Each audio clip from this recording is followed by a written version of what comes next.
Welcome to the UPSC book summary series. इस series में हम स्टैंडर्ड बुक से यूपीएससी के लिए सबसे इंपॉर्टेंट स्टैटिक टॉपिक्स को शॉर्ट और क्रिस्प तरीके से कवर करेंगे। आप इसे काम करते हुए, वर्कआउट या जॉगिंग के दौरान भी सुन सकते हैं। अगर आप जॉब होल्डर हैं तो ये आपके लिए परफेक्ट है। You are watching civil 360। Just plug in and stay UPSC ready. तो आज हम बात करने वाले हैं मॉडर्न इंडियन हिस्ट्री के एक बहुत ही सिग्निफिकेंट चैप्टर की, 19वीं सदी के सोशियो कल्चरल रिफॉर्म मूवमेंट्स पर। जो हमारे पास सोर्सेज हैं वो इन मूवमेंट्स और इनके जो की लीडर्स थे उनके विचारों और एक्शंस का काफ़ी डिटेल्ड ब्यौरा देते हैं। हाँ बिल्कुल, और हमारा ऑब्जेक्टिव यही है कि इन सोर्सेज से जो कोर पॉइंट्स हैं उन्हें निकालें, ताकि एस्पिरेंट्स को एक क्लियर अंडरस्टैंडिंग मिल सके कि कैसे इन रिफॉर्म मूवमेंट्स ने मॉडर्न इंडिया की फाउंडेशन रखी। हम राजा राम मोहन रॉय से शुरू करेंगे, फिर स्वामी विवेकानंद, दयानंद सरस्वती, सर सैयद अहमद खान, इन जैसे इम्पॉर्टेंट रिफॉर्मर्स और उनकी ऑर्गेनाइजेशंस पर फोकस रहेगा। ठीक है, तो चलिए शुरू करते हैं राजा राम मोहन रॉय और ब्रह्म समाज से। रॉय, जिन्हें फादर ऑफ इंडियन रेनेसांस भी कहा जाता है, उन्होंने मॉडर्न साइंटिफिक अप्रोच और सोशल इक्वालिटी पर काफी जोर दिया। मोनोथीज्म यानी एकेश्वरवाद के वो बहुत बड़े समर्थक थे। बिल्कुल। उन्होंने 1809 में गिफ्ट टू मोनोथीस्ट्स लिखी थी और वेदों उपनिषदों का अनुवाद भी किया। फिर 1814 में कलकत्ता में उन्होंने आत्मीय सभा की स्थापना की। आत्मीय सभा? हाँ। इसका मकसद था वेदांत के जो एकेश्वरवादी आइडियल्स हैं उनका प्रचार करना, और जो सामाजिक बुराइयां थीं जैसे आइडोलॉट्री, कास्ट रिजिडिटीज, इन सब का विरोध करना। रैशनलिज्म मतलब तर्कवाद उनके विचारों के केंद्र में था। और फिर अगस्त 1828 में ब्रह्म सभा बनी, जो बाद में ब्रह्म समाज कहलाई। उद्देश्य था एक इटर्नल बीइंग की पूजा, बिना किसी मूर्ति या तस्वीर के। बिल्कुल। और सती प्रथा जैसी जो कुरीतियां थीं उनकी कड़ी आलोचना की इसमें। हाँ, ये समझना जरूरी है कि रॉय का लक्ष्य हिंदू धर्म को प्यूरिफाई करना था, कोई नया धर्म बनाना नहीं था। उनके एफर्ट्स बहुत क्रूशल थे। उन्हीं के चलते 1829 में सती प्रथा को लीगली अबॉलिश किया गया। राइट, 1829। और उन्होंने पोलीगैमी का भी विरोध किया और महिलाओं के लिए इनहेरिटेंस राइट्स की भी बात उठाई। बिल्कुल। शिक्षा के क्षेत्र में भी उनका बड़ा योगदान था। 1817 में जब हिंदू कॉलेज की स्थापना हुई तो उसमें डेविड हेयर का साथ दिया। हाँ, डेविड हेयर। और 1825 में उन्होंने वेदांता कॉलेज खोला, जहां इंडियन लर्निंग और western social and physical sciences दोनों की पढ़ाई होती थी। इंटरेस्टिंग। अच्छा, रॉय की मृत्यु के बाद ब्रह्म समाज का क्या हुआ? रॉय की मृत्यु 1833 में हुई। उसके बाद देवेंद्रनाथ टैगोर ने 1842 से ब्रह्म समाज को एक तरह से संभाला और उसमें नई जान फूकी। फिर केशव चंद्र सेन 1858 में आचार्य बने। उन्होंने आंदोलन को बंगाल से बाहर भी फैलाया। काफी डायनामिक थे वो। लेकिन शायद उनके विचार ज्यादा रैडिकल थे। हाँ, कुछ ऐसा ही। उनके जो रैडिकल आइडियाज थे, जैसे इंटरकास्ट मैरिज का खुलकर समर्थन करना, इससे समाज के पुराने सदस्यों से मतभेद बढ़ गए। तो 1865 में उन्हें आचार्य पद से हटा दिया गया। अच्छा। फिर 1866 में सेन ने अपना अलग ब्रह्मो समाज ऑफ इंडिया बना लिया, और देवेंद्रनाथ टैगोर का जो गुट था वो आदि ब्रह्मो समाज कहलाया। मतलब विभाजन हो गया। हाँ, एक विभाजन। और फिर एक और विभाजन हुआ 1878 में, जब सेन ने अपनी कम उम्र की बेटी का विवाह कूच बिहार के महाराजा से कर दिया, जो समाज के सिद्धांतों के खिलाफ था। तब साधारण ब्रह्मो समाज बना। तो ये बंगाल की बात हुई। महाराष्ट्र में क्या चल रहा था इस दौरान? महाराष्ट्र में अगर हम देखें तो 1867 में आत्माराम पांडुरंग ने प्रार्थना समाज की स्थापना की। इसमें केशव चंद्र सेन ने भी मदद की थी। प्रार्थना समाज, हाँ। और फिर 1870 में एमजी रानाडे इससे जुड़े, जो एक बहुत बड़ी हस्ती थे। प्रार्थना समाज ने भी एकेश्वरवाद और सामाजिक सुधारों पर ही जोर दिया, जैसे जाति व्यवस्था का विरोध, महिला शिक्षा, विधवा पुनर्विवाह। अच्छा, और वो यंग बंगाल मूवमेंट, उसका क्या इम्पैक्ट रहा? यंग बंगाल मूवमेंट, जो हेनरी डेरोजियो से प्रेरित था, उसने युवाओं में फ्री थिंकिंग, रैशनलिज्म और सामाजिक कुरीतियों के विरोध की भावना तो जगाई, पर कह सकते हैं कि उसका प्रभाव जरा सीमित रहा। वो अपने समय से शायद थोड़ा आगे थे। और ईश्वर चंद्र विद्यासागर, उनका योगदान तो बहुत महत्वपूर्ण माना जाता है। हाँ बिल्कुल, ईश्वर चंद्र विद्यासागर का काम जबरदस्त था, खासकर विधवा पुनर्विवाह के क्षेत्र में। उन्हीं के अथक प्रयासों से 1856 में विडो रीमैरिज एक्ट पास हो सका। 1856, राइट। हाँ, और उन्होंने महिला शिक्षा के लिए भी बहुत काम किया। बेथ्यून स्कूल से भी जुड़े रहे। संस्कृत कॉलेज के दरवाजे उन्होंने गैर ब्राह्मणों के लिए भी खोले। ये बहुत बड़ी बात थी उस समय। अच्छा, और महाराष्ट्र में ज्योतिबा फुले? हाँ, ज्योतिबा फुले और उनका सत्यशोधक समाज, जिसकी स्थापना 1873 में हुई।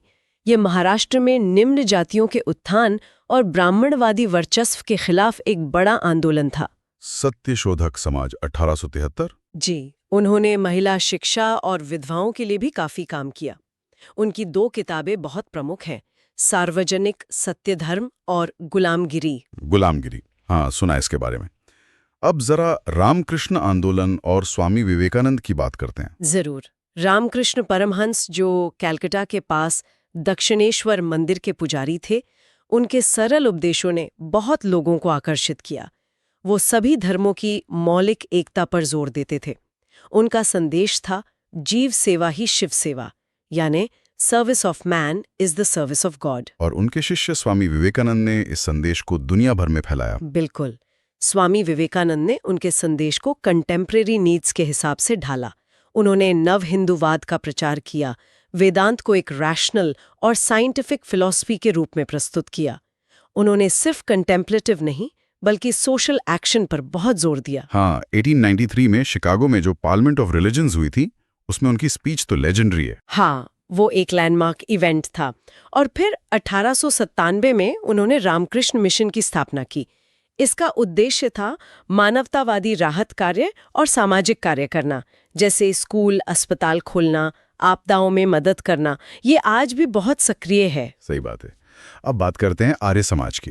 आर्य समाज, हाँ, इसकी स्थापना स्वामी दयानंद सरस्वती ने 1875 में बॉम्बे में की थी। मुख्यालय बाद में लाहौर शिफ्ट हो गया।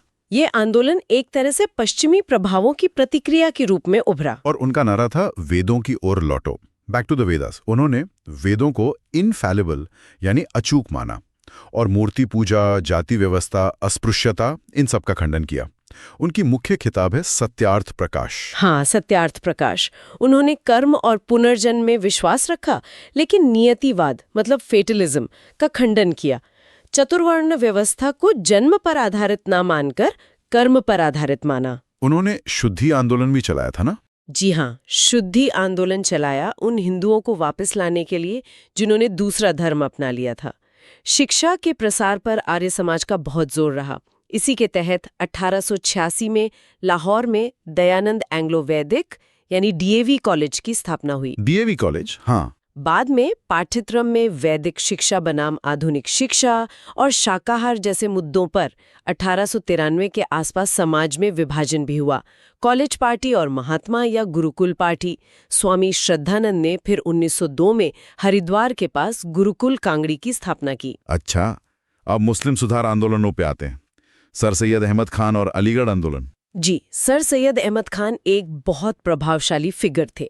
उन्होंने अलीगढ़ आंदोलन चलाया, जिसका मुख्य उद्देश्य था मुसलमानों में आधुनिक पश्चिमी शिक्षा का प्रसार करना और कुरान की शिक्षाओं के साथ उसका सामंजस्य बिठाना। और इसी के लिए 1875 में अलीगढ़ में मोहम्मदन और एंग्लो ओरिएंटल कॉलेज की स्थापना की। बिल्कुल, जो बाद में अलीगढ़ मुस्लिम यूनिवर्सिटी यानी AMU बना। शुरुआत में वो हिंदू मुस्लिम एकता के बड़े हिमायती थे, लेकिन बाद में उनका फोकस ज्यादातर सरकारी संरक्षण में मुसलमानों के शैक्षिक और रोजगार हितों पर हो गया। इसके विपरीत देवबंद स्कूल था, है ना? हाँ, देवबंद स्कूल की स्थापना 1866 में मोहम्मद कासिम नानोतवी और राशिद अहमद गंगोही ने की थी। ये एक रूढ़िवादी पुनरुत्थानवादी आंदोलन था। अच्छा, रिवाइवलिस्ट। हाँ, रिवाइवलिस्ट। इसका उद्देश्य कुरान और हदीस की शुद्ध शिक्षाओं का प्रसार करना था और विदेशी शासकों के खिलाफ यानी ब्रिटिश हुकूमत के खिलाफ जिहाद की भावना को जीवित रखना था। अलीगढ़ आंदोलन के विपरीत ये ब्रिटिश सरकार के समर्थन के खिलाफ थे और उन्होंने इंडियन नेशनल कांग्रेस का स्वागत किया था। Interesting contrast. और भी कुछ महत्वपूर्ण आंदोलन थे जिनका जिक्र करना चाहिए। हाँ, कुछ और भी थे, जैसे पारसी समुदाय में सुधार के लिए 1851 में रहनुमाई मजदा यासलान सभा बनी, जिससे दादा भाई नौरोजी जैसे नेता जुड़े थे। उनका अखबार था रास्त गुफ्तार। रास्त गुफ्तार, हाँ। सिखों में सिंह सभा आंदोलन शुरू हुआ 1873 में। इसका उद्देश्य सिखों को आधुनिक शिक्षा देना और धर्मांतरण रोकना था। फिर अकाली आंदोलन चला 1920 के दशक में, गुरुद्वारों को भ्रष्ट महंतों से मुक्त कराने के लिए। और उसके बाद 1925 में सिख गुरुद्वारा एक्ट पास हुआ। जी हाँ, 1925 में। और एक थियोसॉफिकल मूवमेंट भी था जिसे मैडम ब्लेवेट्स्की और कर्नल ओलकॉट ने 1875 में न्यूयॉर्क में स्थापित किया था। इसका मुख्यालय 1882 में मद्रास के पास अड्यार में बना। एनी बेसेंट इससे जुड़ी थी ना? हाँ, एनी बेसेंट 1893 में भारत आई और थियोसॉफिकल सोसाइटी से जुड़ गई। 1907 में अध्यक्ष बनी। उन्होंने प्राचीन भारतीय धर्मों और दर्शन के अध्ययन को प्रोत्साहित किया। 1898 में बनारस में सेंट्रल हिंदू कॉलेज की नींव रखी, जो बाद में बनारस हिंदू यूनिवर्सिटी का केंद्र बना। काफी सारे आंदोलन और सुधारक हो गए। तो कुल मिला के इन सब मूवमेंट्स का सिग्निफिकेंस क्या रहा? इनका पॉजिटिव और नेगेटिव इम्पैक्ट क्या कह सकते हैं? देखिए, पॉजिटिव एस्पेक्ट्स तो कई हैं। इन आंदोलनों ने व्यक्ति को पुराने रीति रिवाजों के भय और शोषण से मुक्त करने की कोशिश की। धार्मिक ग्रंथों का स्थानीय भाषाओं में अनुवाद हुआ, जिससे वो आम लोगों तक पहुंचे। तर्कसंगत सोच को बढ़ावा मिला। हाँ, रैशनल थिंकिंग। बिल्कुल। आधुनिक विचारों और भारतीय संस्कृति के बीच एक तरह का समन्वय बनाने का प्रयास किया गया। और इन सब ने कहीं ना कहीं एक राष्ट्रीय चेतना के विकास में भी योगदान दिया। लेकिन कुछ लिमिटेशंस भी नहीं होंगी। हाँ, वो भी थी। जैसे कि इनका सामाजिक आधार काफी संकीर्ण था। मतलब ये मुख्यतः शहरी, मध्य और उच्च वर्ग तक ही सीमित रहे। ग्रामीण जनता और निम्न वर्ग काफी हद तक अछूते रहे। अच्छा। और कभी-कभी अतीत का जो महिमा मंडन किया गया, उससे अवैज्ञानिक सोच को भी बल मिला। एक और नेगेटिव एस्पेक्ट ये रहा कि अपने अपने समुदाय पर फोकस करने के चक्कर में इसने अनजाने में विभिन्न समुदायों के बीच विभाजन को भी थोड़ा बढ़ावा दिया, जिससे सांप्रदायिक चेतना का उदय हुआ। ये एक महत्वपूर्ण पॉइंट है। तो कुल मिलाकर ये कह सकते हैं कि इन आंदोलनों ने भारतीय समाज को झकझोरा जरूर और आधुनिकीकरण के लिए एक जमीन तैयार की, भले ही उनकी अपनी सीमाएं थीं। बिल्कुल सही। इन सुधारकों और आंदोलनों ने न केवल सामाजिक और धार्मिक कुरीतियों पर हमला किया, बल्कि उन्होंने भविष्य के राष्ट्रीय आंदोलन के लिए एक वैचारिक आधार, एक आइडियोलॉजिकल फाउंडेशन भी तैयार किया। यहाँ एक दिलचस्प सवाल मन में आता है।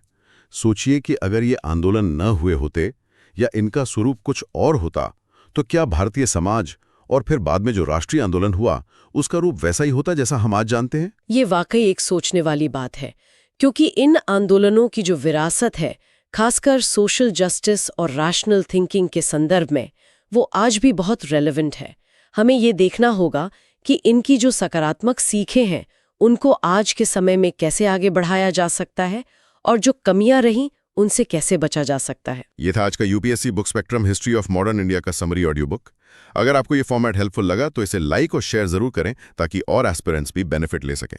और सब्सक्राइब करें हमारे चैनल को, जहां आपको all NCERTs, M Laxmikant, R S. Sharma, Nitin Singhania, Spectrum modern history और कई अन्य स्टैंडर्ड बुक्स की ऑडियो समरीज मिलेंगी। हमारी कोशिश है कि आप कहीं भी कभी भी सुनकर अपनी तैयारी जारी रख सकें। मिलते हैं अगले एपिसोड में एक और इम्पॉर्टेंट टॉपिक के साथ। धन्यवाद और जय हिंद।